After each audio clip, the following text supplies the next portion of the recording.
everybody, welcome back to TAZ's Wig Closet. This is Taz. Today I want to talk to you about a very serious subject.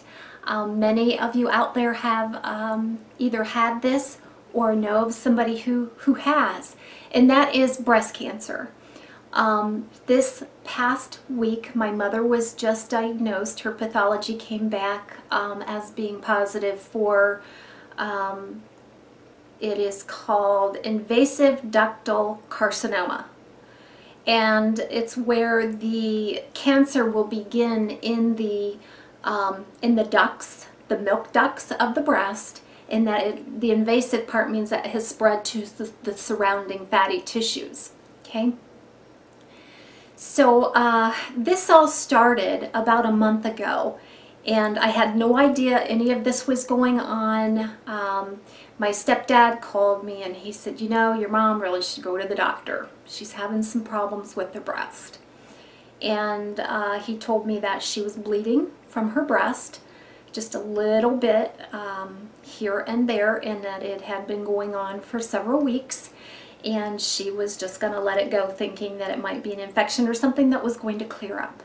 And that's why I'm in front of you today, because I feel strongly that breast cancer can be highly treatable and curable if you catch it early. So please do not ignore the symptoms of this disease. My mother was very lucky that she had symptoms.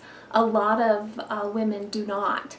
So she was, after I got the call from my stepdad, I called her, we sat down, we talked, and she just said she didn't want to worry anybody with these symptoms. And she thought it would clear up and go away. She was actually using 2 or 3 Band-Aids every day to cover the nipple, because she was getting little trickles of blood out of her left nipple. And I just couldn't believe it, because if you are bleeding from your nipple, there is something that's not right. That is never under any circumstances a normal condition. So just please remember that.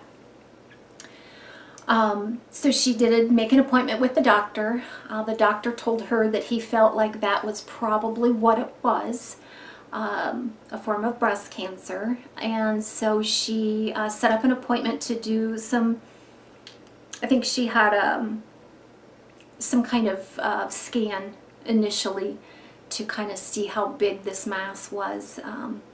And there was also the option of maybe it wasn't cancer, maybe it was just what they call a papilloma. My mom is 70 years old, and she's exactly 20 years older than me. And she has been healthy most of her life, despite drinking and smoking and being overweight. So I'm really surprised that other diseases aren't more common in her. This really shocked me. There is not one woman in our family history that we know of that has had breast cancer. And I know that breast cancer can run in families, especially those with the BRCA1 or BRCA2 gene. So I would urge you to get genetic testing if you see that in your family at all. But in our family, it does not occur as a genetic factor. But there's a lot going on. Age increases your risk factors quite a bit, a sedentary lifestyle and things like that. But there's really no rhyme or reason for this particular cancer having struck my mother.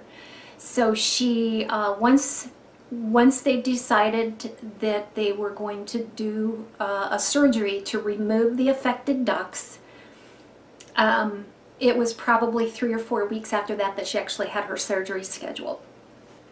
And there was still an outside chance that it could be a papilloma. I'm not sure exactly how to define a papilloma, but it's kind of like a benign cystic situation in the ducts that can cause swelling and pain and things like that. But again, she was just having bleeding. There was no pain. There was nothing palpable. She could not feel anything.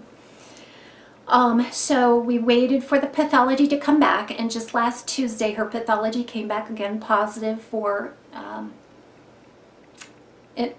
invasive ductal carcinoma. I'm going to have to memorize that. So the next step is that she's going in for a full MRI scan to see if it has spread to any other areas of the body, just to make sure. The doctor that did the surgery said she didn't think so. She said she thought she got it all, which is good news. And if that is indeed the case, then the protocol going forward will be that she'll have a mastectomy of her left breast. And I guess they don't do a radical mastectomy anymore or a full mastectomy. It's more of a partial mastectomy, and because when they take it all, sometimes there's issues with the chest wall getting infected and having a hard time healing up. So they're just going to take a partial mastectomy of the left breast, and then she will begin a 6 to 8 week course of radiation. So that is the protocol for now, unless we learn something different from the MRI that she's going to be doing here in, I think, the next week or so. So everybody out there, ask for your blessings and prayers for my mom. She's got a lot of support behind her, so I feel very, very positive about her prognosis and the fact that they caught it early. But please, if you ever have any symptoms in your breast, go see a doctor. Like I said before, blood from the breast, any kind of seepage from the breast, any kind of liquid. If you're not breastfeeding a child, there should be nothing coming out of that breast, and you should have it checked out. Also, do your monthly breast exam, your self-breast exam. Make sure you do that maybe before, well, not before your period starts, but maybe after your period ends if you're still menstruating, because sometimes if you're anything like me, I have fibrocystic breasts, and that's another thing with my mom too. She has a fibrocystic breast syndrome, I think is what it's called. And caffeine and certain foods and things will exacerbate that condition, where there's just very, very lumpy, painful breast tissue. And my mom, myself, and my sister, after having mammograms, the doctor has always told us that we have very dense breast tissue, which means it's very fibrous, and we do tend to get pain during PMS and things like that. My sister and I do. My mom's been menopausal for many, many years. So just pay attention to all those things. Follow your doctor's recommendation regarding mammograms. My mother had a mammogram constantly. She was always kept up with her maintenance for her mammograms. And I think at this point in her life, she was just now starting to go once a year. So the last mammogram that she had was about a year ago. She was just now due for her next mammogram. See, she's 70 and she'll be 71. So she was scheduled for her next mammogram like this month, and this just occurred. So within that span of 1 year, this all happened.